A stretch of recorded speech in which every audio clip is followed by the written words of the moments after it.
श्रीमन्नारायण नारायण नारायण भजमन नारायण नारायण नारायण लक्ष्मी नारायण नारायण नारायण बद्री नारायण नारायण नारायण। प्रेम से बोलिए लक्ष्मी नारायण भगवान की जय, कार्तिक महात्मा की जय, तुलसा महारानी की जय। आइए आज हम लोग कार्तिक महात्म्य के अंतर्गत द्वितीय उत्सव में प्रवेश करते हैं। प्रथम उत्सव में प्रथम दिन की कथा में हम लोगों ने श्रवण किया जो सत्यभामा के पूर्व जन्म की कथा। दूसरी कथा में भी वही बात आती है। सत्यभामा पूर्व जन्म में एक देव शर्मा नाम की पुत्री थी। उनके पति का नाम चंद्र शर्मा था। दोनों जंगल में समझा लाने के लिए जाते हैं और वहीं पर भयंकर आकृति वाले एक प्रेत ने दोनों को मार डाला। अब गुणवती अकेली रह जाती है और विलाप करने लगती है कि क्व यास्यामि क्व तिष्ठामि किम करोमि यथा गृह्णान विधात्राः हता अन्यस यद्य कथम जीवामि बालसा। इस तरह की विलाप करती रहती है। भगवान कहते हैं कथा में, हे गुणवती, अपने पिता और स्वामी को राक्षस द्वारा मारे जानकर संवाद सुनकर पिता और पति के क्लेश से दुखी होकर करुण विलाप करने लगी। हा नाथ, हा पिता, हमको त्याग कर तुम कहाँ चले गए? मैं अकेली क्या करूं? अब मेरे भोजन वस्त्र रहने की व्यवस्था कौन करेगा? क्व यास्यामि, कहाँ जाऊं? क्व तिष्ठामि, कहाँ रुकूं? किम करोमि, अब मैं क्या करूं? इस तरह की विलाप करने लगी। भगवान कहते हैं एवं विललापाथ। इस तरह से वो गुणवती जो थी, हे सत्यभामा, पूर्व जन्म में तुम गुणवती थी, तो हे सत्यभामा, वो जो गुणवती थी वो पीपल की पत्ते की तरह कांपने लगी, मृगी की तरह व्याकुल हो गई। किसके शरण में जाऊं? मेरे भोजन आदि का व्यवस्था कौन करेगा? चिराद्वाशाब्जभ्यमो विलप्य ग्रहणम, कभी गिरती है, कभी उठती है, कभी विलाप करती है। परंतु ब्राह्मण की पुत्री थी, उन्हें ये भी संस्कार था जो मरने के बाद अंत्येष्टि क्रिया भी की जाती है। फिर सावधानी पूर्वक उनके कुटिया में जो कुछ धन था उस धन को उन्होंने अपने पिता और पति की अंत्येष्टि क्रिया के लिए उन्होंने सब कुछ बेच दिया और उनका श्राद्ध इत्यादि कर्म किया और उसी कुटिया में सावधानी पूर्वक अपने जीवन का निर्वाह करने लगी।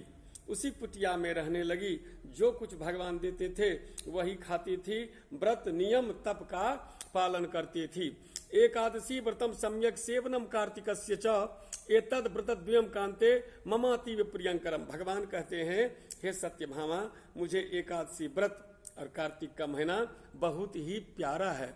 भुक्ति मुक्ति कर्म पुण्यम पुत्र संपत्तिदायकम, कहे भुक्ति और मुक्ति को देने वाला है, पुत्र संतान घर बच्चे इत्यादि को देने वाला है। कार्तिके मासी ते नित्यम तुला संस्थे दिवाकरे। जो तुला का मतलब तुला की संक्रांति, तुला राशि में जब सूर्य होते हैं, कार्तिक महीने में तुला राशि में सूर्य होते हैं, कहते हैं इस संक्रांति में, तुला की संक्रांति में प्रातः स्नास्यन्त ये मुक्ता महापातक केनापि च। कहते हैं इसमें कार्तिक महीने में सूर्योदय से पहले जो उठेगा और भगवान के विष्णु कृष्ण का नाम लेकर जो स्नान करेगा, व्रत नियम करेगा, तो कितने भी पातक हो वो भी अपने पातक से, पाप से मुक्त हो जाता है। स्नानम जागरम दीपम तुलसी वन पालनम। कहते हैं स्नान करना चाहिए, दीप दान देना चाहिए, तुलसी वन का, तुलसी के पौधा की रक्षा। कार्तिके मासी कुर्बंती ते नरा विष्णु मूर्ते। जो कार्तिक में तुलसी सेवा करते हैं, गंगा स्नान करते हैं, ये धर्म कर्म करते हैं, विष्णु का भजन करते हैं, कहते साक्षात विष्णु के समान उसे समझना चाहिए। सम्मार्जनम विष्णु गृहे स्वस्तिकादि निवेदनम। कहते हैं कार्तिक के महीने में भगवान विष्णु के मंदिर में, राम के मंदिर में, कृष्ण के मंदिर में, शिव जी के मंदिर में, दुर्गा जी के मंदिर में जो मंदिर का आच्छादन करता है, बुहारता है, पवित्रता करता है, विष्णु पूजा करता है, वो मुक्त हो जाता है। वो जन जो है, वो नर जो है, वो मुक्त हो जाता। इत्थम दिनेत्रापि कार्तिके, कहते पूरे मास किया, अगर 3 दिन भी जो कर ले तो वो भी मुक्त हो जाता है। देवानाम अपि ते बंद्या किम वैराजंतः कृतम, कहते हैं मनुष्य क्या, वो देवताओं का भी पूज्य हो जाता है। इत्थम गुणवती सम्यक प्रत्यब्दम व्रतनिहृतम नित्यम विष्णु पूजायाम भक्त्या तत्परमानुसा, जो 3 दिन भी करता है तो मुक्त हो जाता है। ये गुणवती जो है जीवन भर जो है एकादशी व्रत का सेवन किया है, कार्तिक महात्मा का श्रवण किया है, कार्तिक में स्नान किया है, विष्णु पूजन किया है, तुलसी वन का सेचन किया है, तुलसी की पूजा की है। हे प्रिय, वह एक बार गुणवती गंगा स्नान करने के लिए बड़ी करकर हो थी, खाने पीने की व्यवस्था भी नहीं थी, शरीर भी दुबली हो गई थी, शरीर भी रुग्ण हो गया था। तो धीरे धीरे वो गंगा स्नान के लिए पहुंचती है। वो जाड़े का मौसम, गंगा में प्रवेश करते ही उनका शरीर कांपने लगता है। अब उन्हें लगा जो शायद मैं जिंदा रहूं या न रहूं। तब तक क्या देखती है गुणवती, ये आकाश से एक विमान आ रहा है, आकाशिक विमान आ रहा है, उसमें विष्णु भगवान के सदृश विष्णु के दूत बैठे हुए हैं, पीताम्बर धारी किए हैं और चतुर्भुज करके बैठे हैं। वो आया और गुणवती को उसी गंगा जल से उठा लिया। अर्थात गंगा जल से उठाने का मतलब ये हुआ, उनका पार्थिव शरीर तो वहीं रहा, उनका जो सूक्ष्म शरीर है उन्होंने अपने विमान में बैठा लिया और चमर डोलाते हुए उन्हें ले गया। हे भामनी, ये समस्त आगे कहते हैं गरुड़ से अंकित चिन्ह को देखा, वो समझ जय हो, वो समझ गई कि भगवान विष्णु की ही ये विमान है। तब मेरे विष्णु के गण विमान पर चढ़ाकर उस पर चवर डुलाते हुए अप्सरागणों से सेवित उस गुणवती को बैकुंठ में ले गए। वह गुणवती प्रज्वलित अग्नि की शिखा की तरह विमान में बैठी हुई एकमात्र कार्तिक व्रत के प्रभाव से मेरे समीप आई। इसके बाद वह ब्रह्मादिक देवताओं की प्रार्थना करने पर मैं इस मानव लोक में आया, तब मेरे गण भी मेरे साथ आए। हे भामनी, ये समस्त यादव मेरे ही गण हैं। देव शर्मा नामक विप्र जो पूर्व जन्म में तुम्हारा पिता था, वही इस जन्म में सत्राजित होकर आया है। जो पूर्व जन्म में तुम्हारा पति चंद्र शर्मा था, वो इसी जन्म में अक्रूर जी बन के आए हैं।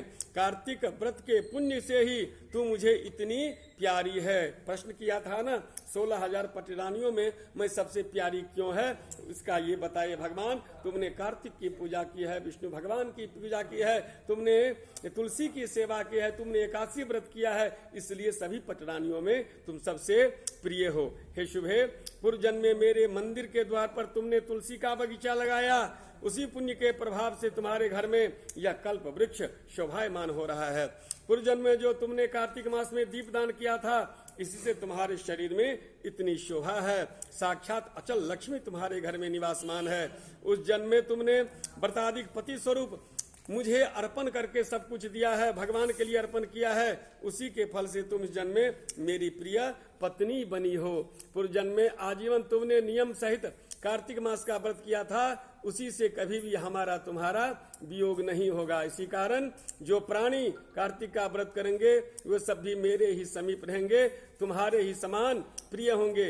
यज्ञ दान व्रत तपस्या करने वाले मनुष्य को जो फल प्राप्त होता है, वह कार्तिक व्रत के पुण्य फल का 16वां भाग भी नहीं हो सकता। सूत जी कहते हैं, इस प्रकार सत्य भामा श्री कृष्ण भगवान से अपने पूर्व जन्म संबंधी पुण्य के प्रभाव का वृतांत सुनकर प्रसन्न हुई तथा सारे संसार के आदि कारण भगवान श्री कृष्णचंद्र जी को, भगवान श्री कृष्ण को प्रणाम करके फिर बोलने लगी। क्या बोली, अगली कथा में हम लोग श्रवण करेंगे। हरिओम तत्सत, हरिओम तत्सत, हरिओम तत्सत।